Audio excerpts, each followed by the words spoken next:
दोस्तों, आइए हम आज ओडिशा के पुरी में स्थित भगवान जगन्नाथ के पवित्र मंदिर के इतिहास के बारे में जानेंगे। सैकड़ों वर्षों पहले मध्य भारत में इंद्रद्युम्न नाम के राजा थे। वो राजा भगवान विष्णु के बहुत बड़े भक्त थे और उनकी ये बहुत बड़ी इच्छा थी कि वो किसी भी तरह से भगवान विष्णु का दर्शन कर ले तो उनका जीवन सफल हो जाएगा।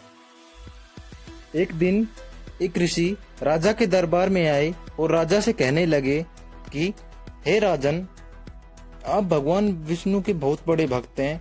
क्या आप जानते हैं कि ओडिशा में भगवान विष्णु के नील माधव रूप की एक बहुत अच्छी प्रतिमा है? क्या आप उनके बारे में जानते हैं? तब राजा उसे कहते हैं कि नहीं, कृपया आप मुझे बताइए। तब वो ऋषि कहते हैं कि मैं उस जगह के बारे में पूरा नहीं जानता, इसीलिए मैं आपके पास आया था कि शायद आपको पता हो, क्योंकि आप भगवान के बहुत बड़े भक्त हो। इसके बाद राजा इंद्रद्युम्न अपने मुख्य पुजारी के भाई विद्यापति को उस मंदिर को ढूंढने की जिम्मेदारी सौंपते हैं।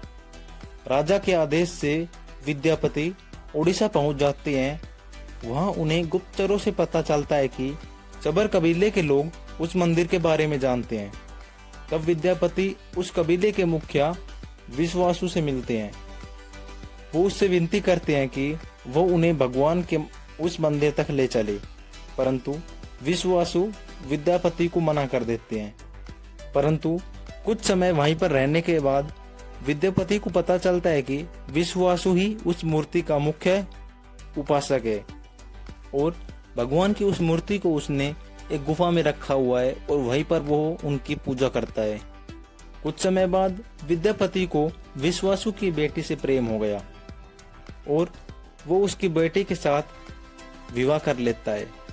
इसके बाद उसकी बेटी के निवेदन से विश्वासु विद्यापति को भगवान विष्णु के स्वरूप नील माधव की मूर्ति के दर्शन करवाने के लिए ले जाता है, परंतु वह उसके लिए एक शर्त रखता है कि पूरे रास्ते विद्यापति अपने आंखों पर पट्टी लगाए रखेगा।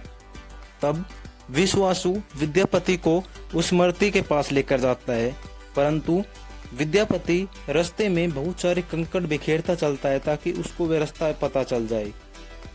उसके अगले दिन विद्यापति उसी रास्ते से गुफा तक पहुंच जाता है और वह उस मूर्ति की चोरी कर राजा को सौंप देता है।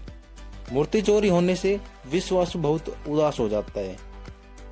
अपने भक्तों को उदास देखकर भगवान भी वापस गुफा में लौट जाते हैं, परंतु साथ ही रात के समय राजा को सपने में दर्शन देखकर कहते हैं कि मैं तुम्हारे पास एक दिन अवश्य ही आऊंगा, तब तक तुम एक मंदिर का निर्माण करवाओ।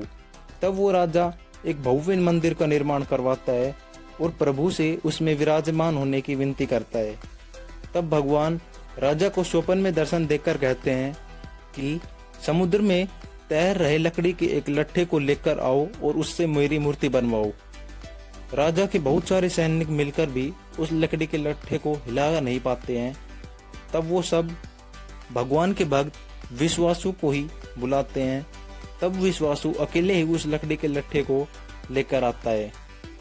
राजा के कुशल शिल्पकार मिलकर भी उस लकड़ी में एक छेनी तक ना लगा पाए, परंतु एक दिन देवों के शिल्पकार विश्वकर्मा देव एक बूढ़े के व्यक्ति के रूप लेकर वहां आते हैं और एक शर्त के साथ मूर्ति बनाने का काम शुरू करते हैं कि वो 21 दिन में ही मूर्ति को बनाएंगे और अकेले ही उस मूर्ति को बनाएंगे। तब वो मूर्ति बनाने का काम शुरू कर देते हैं।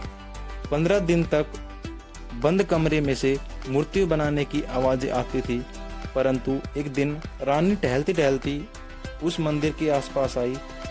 तब अचानक से अंदर से काम करने की आवाजें आने बंद हो गई। तब रानी को ये लगा कि कहीं वो बूढ़ा व्यक्ति 15 दिन से काम करते करते मर तो नहीं गया है, और ये बात उसने जाके राजा को बताई। तब राजा ने उस मंदिर के द्वार को खोलने का आदेश दे दिया, परंतु जैसे ही दरवाजे खोले जाते हैं वो बूढ़ा व्यक्ति वहां से गायब था और वहां पर 3 अधूरी मूर्तियां थी।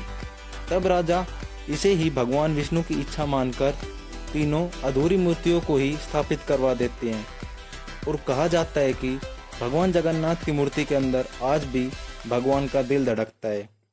तो दोस्तों, आप सभी को भगवान जगन्नाथ के मंदिर के बारे में इतिहास जानकर कैसा लगा? अगर आप सभी को ये वीडियो अच्छी लगी हो तो वीडियो को लाइक कीजिए और कमेंट बॉक्स में जय श्री हरि जरूर लिखिए।